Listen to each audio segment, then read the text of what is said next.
All right, y'all. So we're back again. That's right. At what do we call it, Marvin? I'm still learning the name. It's range, returns, and real estate. There you go. Range, returns, and real estate. We out here at the gun range because it's our golf course, baby. You know. So I'm actually out here with one of my brothers. Truthfully, one of my really great friends, and because you are my really great friend, I'm gonna sound like a hypocrite, but I'm gonna make you pronounce your name because I'm not gonna mispronounce it on That's camera. funny. Yeah. Okay, so tell the people who you are. My name is Jamon, but you hear a lot of people call me Jamon. It's fine either way. Jamie, you ain't got no last name?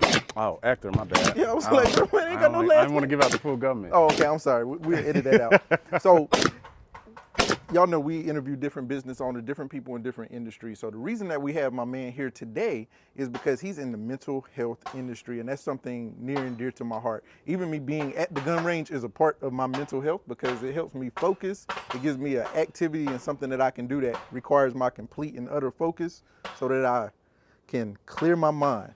So, Jamon, question for you. What made you get into the mental health field? Initially, I was going to school for criminal justice. I got my bachelor's in criminal justice, and when I got done, I was a correctional officer. As a correctional officer, I saw the stuff that was happening to them, some of the stuff that COs were doing to the inmates, and seeing how it was having negative effects on their mental health. That didn't really sit well with me, so I didn't last long in there. I ended up quitting, and I started to help kids, mostly teenagers, who were in a residential treatment center for their behavioral and drug addiction. So that's my initial step into the mental health field. I was a mental health specialist at that time. I fell in love with helping them with that. I had a journey into it. It didn't pay well, so I couldn't stay in it, but I realized it was my passion. So from there, I been with other groups doing mentoring and things of that nature, and then decided to finally go ahead and pursue my doctorate in it. I love that because especially in minority communities, we often don't highlight mental health, right? Like it's just For sure. Sadly, and granted, we're all people of God. However, church is really the only thing we do for mental health. Like the pastor, he's the therapist, he's everything, right? But actually having additional professionals, maybe is the way I should say that, additional professionals. So I commend you for taking the onus on that, right? And actually saying, hey, I'm gonna fall on this sword so that I can help people, because you could have just focused on your own personal mental health, because we all have those battles. So it's National Lewis University. Yeah, National Lewis. I promise I'm educated, people. I promise I'm educated. National Lewis University.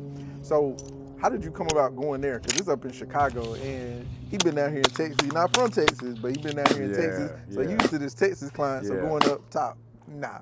I actually, to be honest with you, my first choice was Howard University. If I have to be 100% honest with it, I didn't do well in the interview. But so I had a few options. I had a couple in Georgia that I could have went to. Wait, hold on. You said you didn't do well in the interview. Did they ask you honest questions? No, actually, in my opinion, they asked me questions about the professors, and I didn't know information about the professors, and that kind of that swayed. I believe swayed the decision making. Like I knew what I was talking about in regards to the topic, but I didn't know enough about the potential professors, and that didn't sit well with the professors who were interviewing me. So I knew right then and there it didn't go well. But that's okay. He's the most honest person I know. That's why I asked, because I knew if they asked him something, he was going to tell them exactly whatever it was that he thought. That's why I was asking. That's why I was asking. No, but go ahead. I had National Louis University in Chicago. I had Brunel University in Georgia, Mercer in Georgia, and I was waiting on Holy University in Philadelphia, and I just chose to go to Chicago instead. So that's how I ended up there. So as you're going through, how long is the doctorate program? Depends. If you got your master's already in an APA certified university, it's 3 years. If you don't, you have to go for 5. Okay. So I have my master's, but I didn't know I needed it in an APA certified university. So I'll end up total with externship and everything, it'll be 5 years. Okay. But the schooling itself is about 4. Okay. And speaking of the externship, which is exactly why I was going there, are you doing anything in like communities where you're going out to, like, do you have to therapize people? I don't know if that's the correct term. So how does that kind of work? So over the course of your program, you're doing different things. Like So your first year of school, it's just coursework. Your second year, you're doing what we call diagnostic. So I'm preparing for it now, but this summer I'll start running cognitive tests on kids, adults, ethnic communities and whatnot. And that's just so that you get that experience so that when you do graduate, if you do want to be a diagnostic psychologist, you can do that. Then from there, the next step, the next year after that will be doing therapy. I actually be running groups and whatnot in regards to that. And then from there, the third year, to be honest with you, I forget. There's another facet of psychology that I would have to do. I've just focused on the first two right now. But yeah, so you get your feet wet in every different layer of psychology. And then the externship is where you're actually working as a psychologist in whatever field that may be. That may be neuropsychology, could be forensic psychology, working with kids, you know what I'm saying, you can work on reservations with different cultures, trying to give some cultural humility and understand their dynamics they've been through.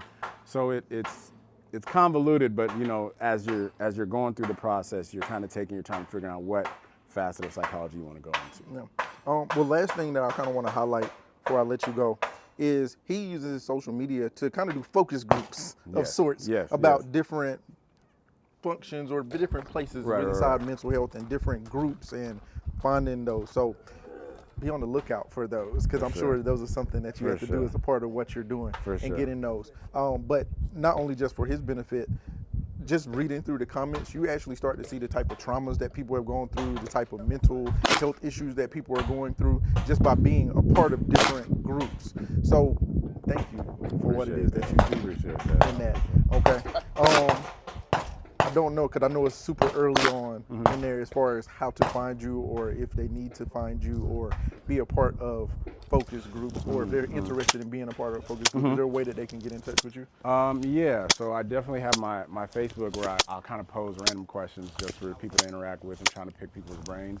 Again, my name is Jamon Ector. You can look me up on that. If I'm being completely honest, I don't remember my TikTok name right now. But I just started kind of posting videos from my perspective of being a first-year doctoral student. I wanted to do that because before I joined and started the process, I did look up videos to try to see particularly what it was like for people of different ethnicities getting their doctorate, and just try to understand, what I need to prepare myself for. So I did. It's very early in it. I just started it. I think I only have like 2 or 3 videos up.